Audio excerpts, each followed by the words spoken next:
Okay then guys, just a few brief words about the few little bits and bobs for this section.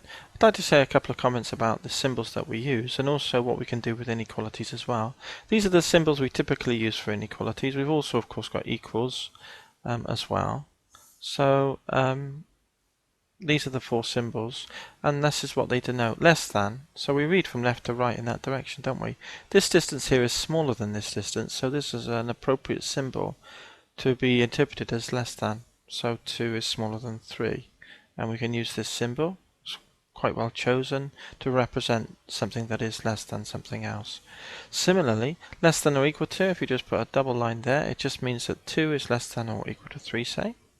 And then greater than, so 4 is bigger than 3, isn't it? And greater than or equal to as well. So these symbols are consistent across the board, aren't they? So then they're well chosen. So these are the symbols we use when we associate or have to deal with inequalities and problems on inequalities. Now what can we do with inequalities? Well, we can add or subtract the same amount to both sides without changing the inequality. So if we do have a is less than b, then we can add 2. So a plus 2 will be less than b plus 2. We could take away a minus 3 is going to be less than b minus 3, provided that a is less than b. So these are the sort of things that we can do. We can add the same amount both sides or take away the same amount both sides. Now what about multiplication then?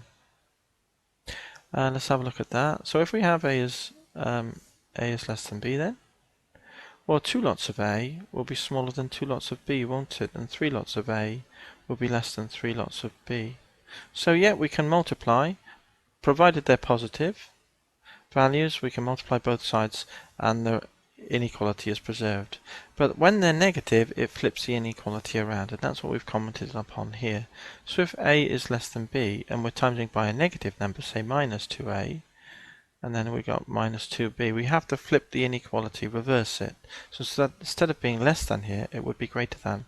Had this been less than or equal to, then we would have reversed that to greater than or equal to. And suppose they were greater than here at the outset, then reversing would give less than, and similarly greater than or equal to would reverse to less than or equal to.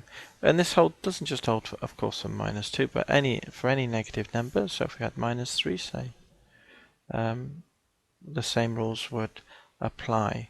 So I've written them down all here, just summarize them. Well, all the rules that we use in this section and the symbols that we are accustomed to using. So all the best in this section then, guys, and I'll catch you in the next one. Cheers!